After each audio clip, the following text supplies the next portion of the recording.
प्रिय विद्यार्थियों, मैं पवन पांडे घनी एकल सेल का विश्लेषण हम लोग इसके ठीक पहले वाले वीडियो में कर रहे थे। पहले वाले क्लास में हम आपको बता रहे थे। उसी क्रम में कुछ राशियां बची हुई हैं, आज हम लोग उसको कंप्लीट करेंगे और कुछ आंकिक प्रश्नों को भी हम लोग देखेंगे। तो चलिए हम लोग आज स्टार्ट करते हैं कि हम लोगों को कौन कौन सी टॉपिक आज पढ़नी है और कौन कौन से न्यूमेरिकल आज हम लोग को कंप्लीट करना है। तो चलिए सबसे पहले हम आपको बताते हैं उपसह संयोजन संख्या। तो विद्यार्थी, हम लोग सबसे पहली जो हम लोग की टॉपिक है, अगली टॉपिक जिसको हम कह रहे हैं उपसह संयोजी संख्या, आज इसको हम जानेंगे ये क्या होती है। देखिए, किसी क्रिस्टल जालक में एक परमाणुओं की ओर उपस्थित निकटवर्ती जितने सारे परमाणुओं की संख्या होती है उसी को हम उपसहसंयोजन संख्या कहते हैं। चलिए देखिए, इसको कुछ हम इस तरह से हम लोग समझेंगे कि किस तरह से, जैसे कोई संरचना है, मान लीजिए किसी क्रिस्टलीय जालक में अणुओं का विन्यास कुछ इस प्रकार से है। आप देख रहे हैं ये सभी परमाणु हैं किसी भी क्रिस्टल जालक में और इन सभी परमाणुओं की त्रिज्या एक समान है।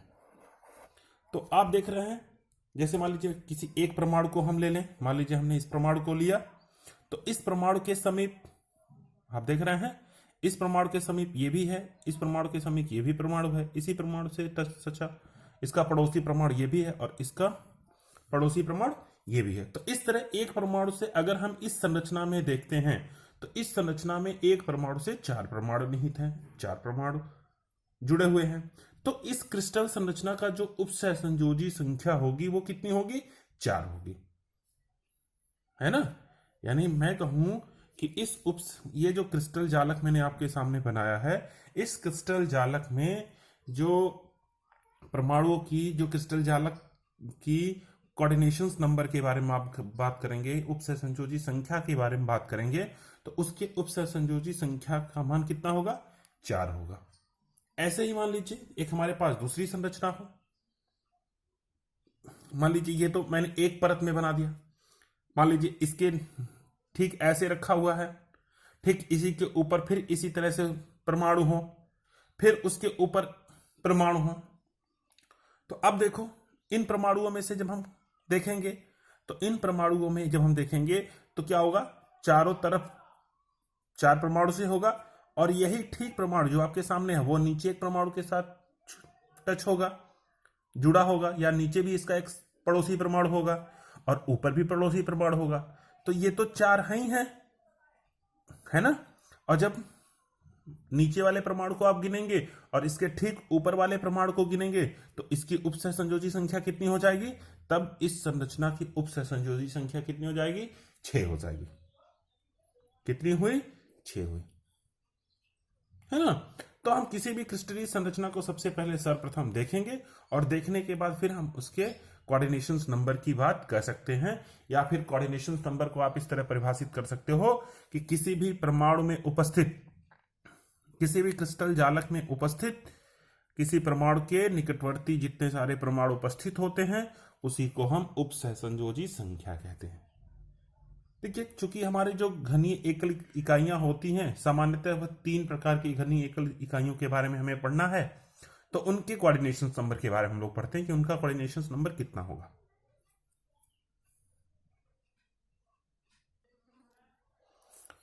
सरल घनी इकाई सेल की अगर बात करते हैं, उसको शॉर्ट फॉर्म में हम एससीसी कहते हैं। एससीसी क्यों कहते हैं?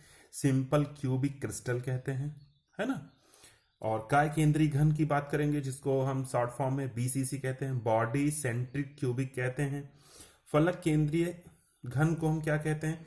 एफसीसी कहते हैं। तो फेस सेंट्रिक क्यूबिक कहते हैं। पहला हो गया सरल घनी। सरल घनी में क्या होता है? सरल घनी इकाई सेल आपने बनाया भी है, आज फिर बनाते हैं एक छोटा सा, ताकि आपको बार बार जब आप रिवीजन करेंगे तो आपको रिवीजन करने में भी मजा आएगा और आप बनाते रहेंगे। तो ये सरल घनी हो गया। तो सरल घनी में क्या हुआ? किसके प्रत्येक कोने पे एक क्रिस्टल होगा।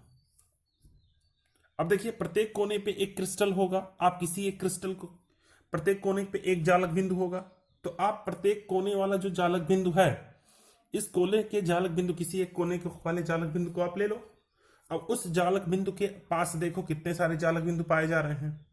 तो इसकी संरचना कुछ किस तरह होती है, आप जब इसको पढ़े थे आप लोगों को, आपने उसमें जब आपने जालक बिंदुओं की संख्या को कैलकुलेट किया था, तो जालक बिंदुओं की संख्या, तो यहां पे अब देखो क्या होगा, आपने देखा यहां पे कोई एक क्रिस्टल जालक पीछे की तरफ होगा इसके, है ना। अब देखिए एक जालक बिंदु यहां होगा, एक जालक बिंदु यहां होगा, एक जालक बिंदु इसके ऊपर होगा, और एक ही जालक बिंदु इसके नीचे है। तो इस तरह इसके पास जालक बिंदुओं की जो संख्या होगी वो कितनी होगी, 6 होगी, जो कि सामने मैंने बताया। यहां पे देखिए, यहां पे देखिए इसकी सामान्यतः संरचना ऐसी होती है। देखिए ये सरल घनी इकाई सेल का उदाहरण है जो मैंने दिया है। अब देखिए इसके एक परमाणु को जब आप लेंगे, है ना, इसके एक परमाणु को लेंगे तो इसके चारों तरफ एक एक परमाणु विद्यमान है। एक परमाणु इसके नीचे होगा और एक परमाणु इसके ऊपर मान लो। तो देखो 1 2 3 4, और एक परमाणु जो इसके नीचे है और एक परमाणु जो इसके ऊपर है। इस तरह से टोटल परमाणुओं की संख्या कितनी होगी, 6 होगी। और इसी के कारण इसका कोऑर्डिनेशन नंबर, इसी के कारण इसका उपसह संयोजी संख्या का मान 6 होता है। चलिए काय केंद्र पे बात करते हैं। काय केंद्र का क्या मतलब होता है। काय केंद्र का यह मतलब होता है, इसकी संरचना बनाते हैं तो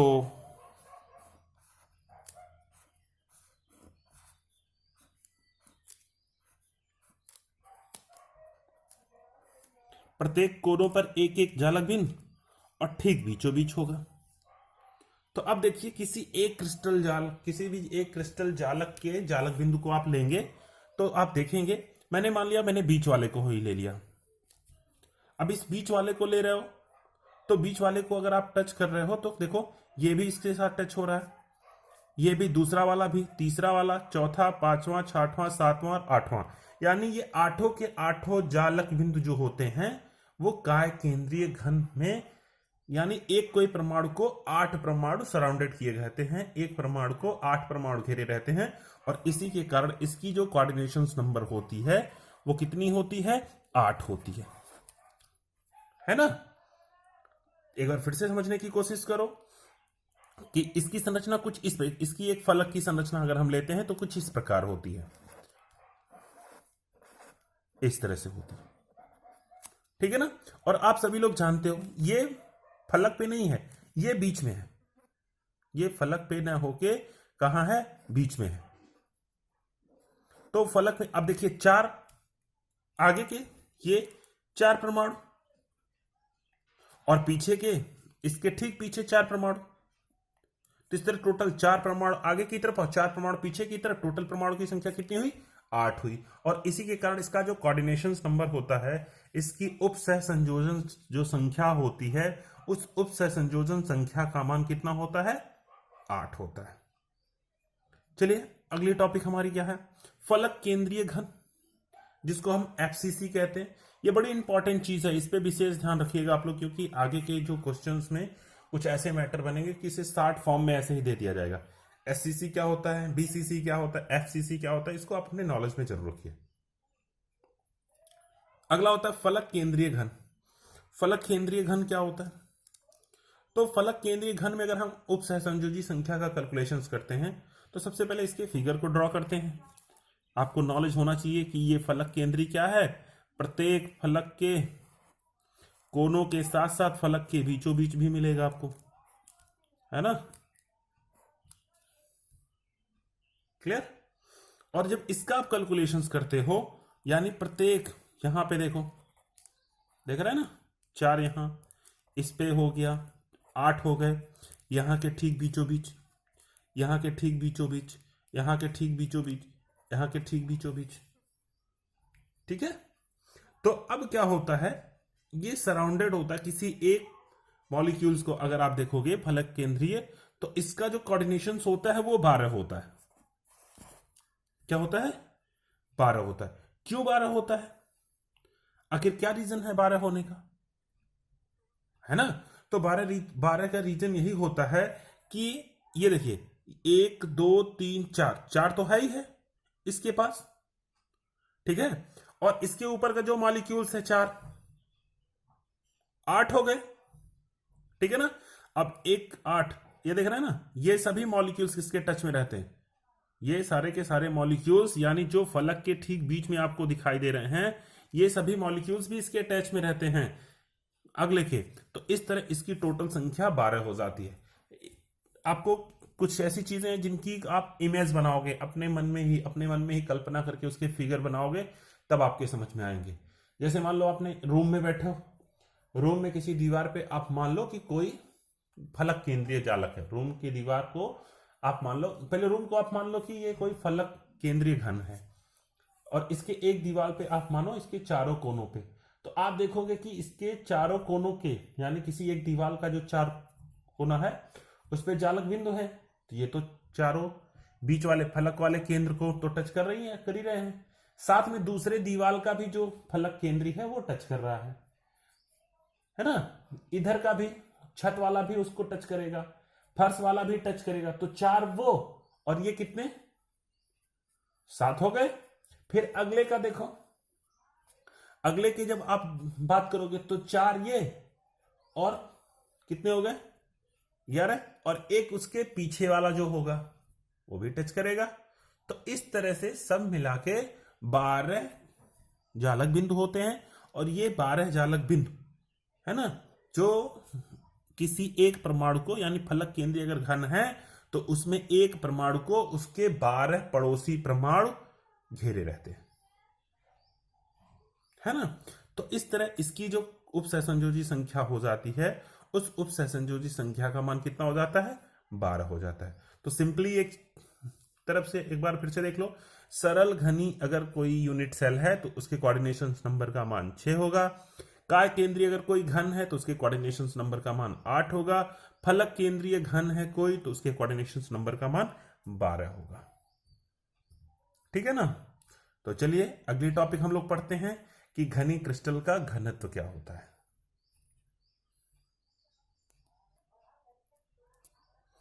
अगली टॉपिक हमारी है घनी क्रिस्टल का घनत्व, है ना। किसी भी क्रिस्टल के घनत्व की जानकारी अगर हमें करनी है तो सबसे पहले हमें उसके कोर के लंबाई की जानकारी करनी होगी, जो हमें एक्सरे के अध्ययन के एक्सरे किरणों के अध्ययन से हमें प्राप्त हो जाता है। और दूसरी चीज ये हो जाती है कि उसका द्रव्यमान होता है। तो द्रव्यमान की जानकारी उस क्रिस्टल की संरचना और उसके परमाणुओं की संख्या के आधार पर हम कैलकुलेट कर लेते हैं, जानकारी रख लेते हैं। तो चलिए देखते हैं कि किसी भी घनी क्रिस्टल के घनत्व को कैसे कैलकुलेशंस करते हैं। देखिए घनत्व बराबर क्या होता है,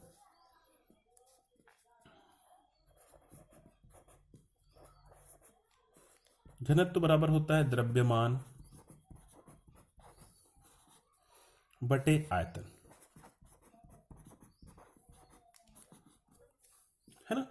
तो अभी मैंने कहा क्या कि द्रव्यमान क्या होगा भाई, अगर हमें द्रव्यमान ज्ञात करना है तो किसी भी क्रिस्टल के जो एक एक सेल हो, यूनिट सेल जिसको आप कहते हो, उसका द्रव्यमान, है ना। तो द्रव्यमान क्या होगा, आप कह सकते हो एकक सेल का द्रव्यमान, है ना। दूसरी चीज क्या होगी, आप कहते हो एक एक सेल का आयतन, एकक सेल का आयतन, ठीक है ना। अब देखिए एक एक सेल का द्रव्यमान क्या होगा, आप सभी लोग जानते हो कि एक एक सेल में उपस्थित परमाणुओं की जो संख्या हो, और एक परमाणु से अगर उसमें एक परमाणु के परमाणु भार से अगर उसमें गुणा कर दें तो उसकी संख्या आ जाएगी। यानी आप कहोगे परमाणु की संख्या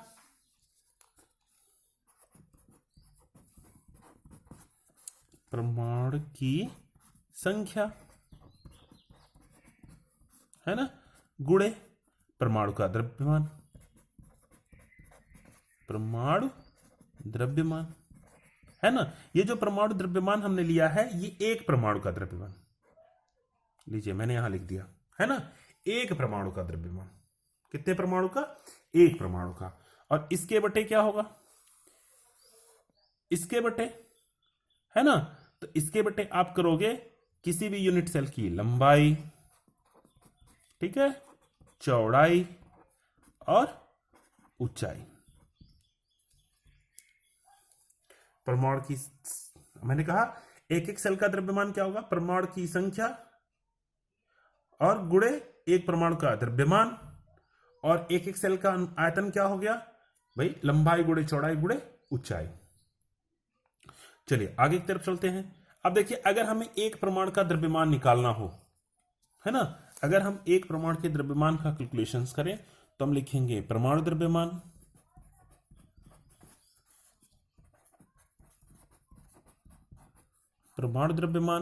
बराबर क्या होगा भाई? अणुभार, है ना, बटे एवोगैड्रो संख्या।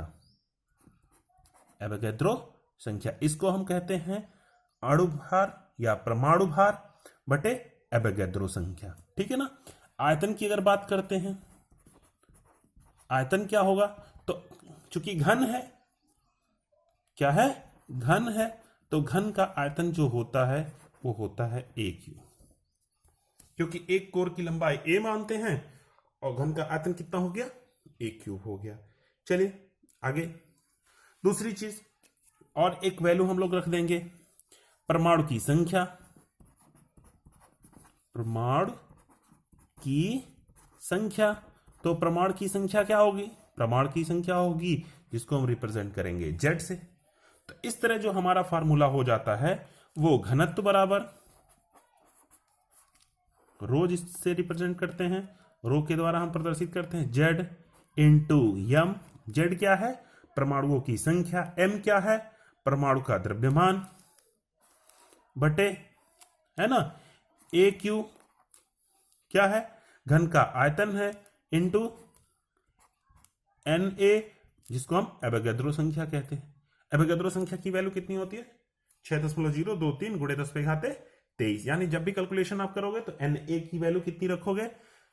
6.023 गुणे 10 पे घाते 23, ठीक है ना। तो इस तरह से हम इस फार्मूले के द्वारा, ये जो फार्मूला हम लोगों ने निकाला है, इस फार्मूले के द्वारा हम किसी भी घन के घनत्व की गणना कर सकते हैं। तो चलिए कुछ न्यूमेरिकल हम लोग लगाया जाए, है ना, ताकि ये जितने सारे फार्मूले की बात अब तक हुई है, ये सारे फार्मूले हम लोगों को दिमाग में, जब तक आप क्वेश्चंस नहीं लगाओगे तब तक ये सोचो कि सारे फार्मूले आपके दिमाग में बैठ जाएंगे। तो रटने वाली चीज केमिस्ट्री नहीं है ना। ये भूल जाइए आप लोग कि रटने वाली चीज केमिस्ट्री है। चलिए अंकित प्रश्न लगाते हैं हम लोग। तो अंकित प्रश्न में क्या है, देखिए इधर, एक घनी संरचना वाला यौगिक, है ना, ध्यान से पढ़िएगा तभी समझ में आएगी। ए तथा बी तत्वों से बनता है। इसमें ए परमाणु घन के कोनों पर, ध्यान दीजिएगा इस बात पर, ए परमाणु घन के कोनों पर तथा बी परमाणु फलक के केंद्र पर है। तो यौगिक का सूत्र बताओ। यानी क्वेश्चन हमारा ये कह रहा है कि कोई घनीय संरचना बनी हुई है और इस घनीय संरचना में दो अवयव हैं, ए और बी। कितने अवयव हैं? ए और बी। दोनों की जो स्थिति है वो अलग अलग है। अलग अलग क्या है? जो ए परमाणु है वो घन के कोनों पे है। अब आप लोगों को ध्यान ये करना है कि अगर किसी घन के कोनों पर कोई परमाणु उपस्थित है तो उसका कितना भाग उस घन में होता है। याद आया? याद आ जाना चाहिए। दूसरी चीज, बी परमाणु के फलक के केंद्र पर है, यानी उसी घन में जो बी परमाणु है ना, यानी दूसरा परमाणु बी परमाणु जो है वो फलक के केंद्र पर है। तो आपको यह भी याद आ जाना चाहिए कि अगर कोई परमाणु किसी घनी सेल के फलक पे स्थित है तो उसका कितना भाग होगा, है ना, उसका कितना भाग उस घनीय सेल में आएगा। तो अगर कोई कोने पर स्थित है तो उसका जो भाग है, उसके भाग की जो मात्रा है वो 1/8 है ना। अगर कोई फलक में है तो फलक में कितना होता है भाई, अगर कोई परमाणु फलक के बीच में स्थित होता है, फलक के मध्य में स्थित होता है, तो उसका कितना भाग उपस्थित होता है, 1/2 भाग। ठीक है ना। तो चलिए हम लोग लगाते हैं, देखिए इसका फार्मूला क्या होगा। बहुत इंटरेस्टेड क्वेश्चन है, बहुत अच्छे अच्छे क्वेश्चन हैं। मैंने आपके विद्यालय वाले व्हाट्सएप के ग्रुप में मैंने किताब की पीडीएफ फिर से डाल दी है। एक बार मैंने डाली थी, अब की बार पुनः फिर डाल दिया हूं, है ना। अब उसको डाउनलोड करिए, देखिए, और जिसको ना मिली हो, मेरा व्हाट्सएप नंबर है 8853886733। आप इस पे मैसेज डाल दो, मैं आपको तुरंत वो दे दूंगा। करीब छोटी सी फाइल है, 22-23 MB की है। आपके पास इस लॉकडाउन में किताब तो मिल नहीं पाएगी, तो आपको किताब मिल जाएगी इजीली, है ना। तो आप कोशिश करिए, पढ़िए। तो चलिए क्वेश्चन लगाते हैं हम लोग। देखिए अब बात करते हैं हम लोग ए परमाणु की। लिखते हैं ए परमाणु की संख्या, ए परमाणु की संख्या। तो ए परमाणु की संख्या तब हमें पता, दो चीज से हमें पता चलेगी। एक कि एक कितनी संख्या में है ना। दूसरी क्या, इसकी कितनी मात्रा है। तो ए परमाणु जो है वो कोनों पर है, तो कोने की संख्या कितनी होती है। अरे भाई किसी भी घन में कोने की संख्या कितनी होती है, 8 होती है ना। तो हम लिखेंगे 8 गुणे, है ना, 1/8। ये 8 क्यों लिखी है, क्योंकि ये 8 बताएगा कि ए परमाणु कोने पर है। किसी भी घन में 8 कोने होते हैं ना, तो 8 हो गया। अगर ये कोने पर है तो इसका भाग कितना होता है, 1/8 होता है। तो इसकी संख्या कितनी हो गई भाई, 8 से ये 8 कट गया, इसकी संख्या 1 हो गई। ठीक है ना। चलिए बी परमाणु की संख्या का कैलकुलेशंस करते हैं। तो हम लिखेंगे बी परमाणु की संख्या। तो बी परमाणु की संख्या क्या होगी, तब देखेंगे। फलक कितने होते हैं भाई, 6 ही फलक होते हैं ना। तो 6 फलक, 6 हो गया। और फलक के मध्य जो स्थित होता है उसका कितना अवयव उपस्थित होता है, 1/2। ये चीज आप सभी लोग अच्छी तरह से अपने दिमाग में भर लो, है ना। कि कोने पे है, अगर कोई कोने पे है ना, तो कोने पे होगा कितना होगा, 1/8 होगा। ऐसे शॉर्टकट में याद कर लो, है ना। फलक मध्य है ना, तो फलक मध्य में कितना होगा, 1/2 होगा, है ना। अगर अंत है तो अंत का मतलब क्या हो गया, पूरे का पूरा। ठीक है। तो ये सारी चीजें अपने दिमाग में इनको जगह जरूर दे दीजिए। तो यहां पे देखिए 1/2 हो गया, ये कट गया कितनी बार से, 3 बार से, तो 3 हो गया। ठीक है। अब देखिए सूत्र क्या होगा, तो आप लिखोगे अतः यौगिक का सूत्र, यौगिक का सूत्र कितना होगा भाई, ए कितना परमाणु है, 1, तो आपने लिख दिया ए। ठीक है ना। बी कितना परमाणु है, 3, तो आपने लिख दिया इसको B3। समझ में आ गया। तो यही इसका क्या हो गया, आंसर हो गया। समझ में आया कि नहीं समझ में आया। चलिए फिर मैं से एक बात अब मैं इसी को रिपीटेड कर दे रहा हूं। देखिए क्वेश्चंस को एक बार क्वेश्चंस को हम बता देते हैं। एक घनी संरचना वाले यौगिक ए तथा बी तत्वों से बनते हैं, यानी एक घनी संरचना बनी है, उसमें ए और बी दोनों विद्यमान हैं। इसमें ए परमाणु घन के कोने पर, यानी ए परमाणु जो है वो घन के 8 कोने पर है, तथा बी परमाणु फलक के केंद्र पे है, यानी बी परमाणु जो है वो 6 फलक के बीच में है। तो यौगिक का सूत्र बताओ, है ना। अब देखो, तो यौगिक का सूत्र बताने के लिए हमें परमाणुओं की संख्या का ज्ञात होना चाहिए। तो अब परमाणुओं की संख्या ज्ञात करने के लिए हम क्या किए, ए परमाणुओं की संख्या को ज्ञात किए। चूंकि कोने पे था तो कोना 8 होता है, और इसकी जो मात्रा होती है घन में वो 1/8 होती है, तो इस तरह इसकी मात्रा 1 हो गई। दूसरी तरफ क्या हुआ, बी परमाणु की संख्या कितनी थी, तो फलक पे था, तो फलकों की संख्या 6 होती है, 6 फलक पे है, और इसकी मात्रा कितनी होती है, 1/2 होती है, तो इस तरह इसके 3 हो गए। और हमने क्या किया, सभी की मात्रा को सबके साथ लिख दिया, यानी ए परमाणु की एक मात्रा ए हो गया और बी परमाणु की कितनी मात्रा 3, तो हो गया AB3। यही हो गया इस यौगिक का सूत्र। ठीक है ना। तो इस तरह से भी क्वेश्चंस आपके जरूर आएंगे। चलिए अगला क्वेश्चन देखिए, प्रश्न संख्या 2। प्रश्न संख्या 2 हमारा घनत्व से संबंधित है। चलिए देखते हैं क्वेश्चन क्या है। लेड सल्फाइड की NaCl की संरचना है, यानी जो लेड सल्फाइड की संरचना होती है वो NaCl की संरचना होती है, NaCl की जैसी संरचना होती है। यदि लेड सल्फाइड की इकाई सेल के कोर की लंबाई, देख रहे हैं ना, कितना हो, 500 pm हो, कितना हो, 500 pm हो, है ना, तो घनत्व की गणना करो। ठीक है। एक और चीज इसी क्वेश्चन में दिया रहता है, वो होता है पीबी, है ना। तो पीबी का जो परमाणु भार होता है वो होता है 207, जिसको आप लेड कहते हो, और सल्फर का जो होता है वो होता है 32। ठीक है, ये भी दिया रहेगा क्वेश्चंस में। तो चलिए हम लोग करते हैं क्या क्या चीजें हैं। देखिए हम लोग, तो सबसे पहले हम लोग देखें कि क्वेश्चंस में क्या क्या चीजें हैं। ठीक है, क्वेश्चंस में जितने सारे मटेरियल हो उनको हम लोग बाहर निकालेंगे। तो क्वेश्चन में है क्या, देखिए लिया दिया है सेल के कोर की लंबाई, तो कोर की लंबाई का मतलब ए होता है, कोर की लंबाई। देखो पीएम में दिया हुआ है, उसको चेंज करना है सेंटीमीटर में, यानी ए बराबर क्या हो गया, ए बराबर हो गया 500 pm, जो कि हम इसको चेंज करेंगे तो हो जाएगा 5 गुणे 10 पे घाते कितना होगा, बोलो जल्दी, 8 सेंटीमीटर।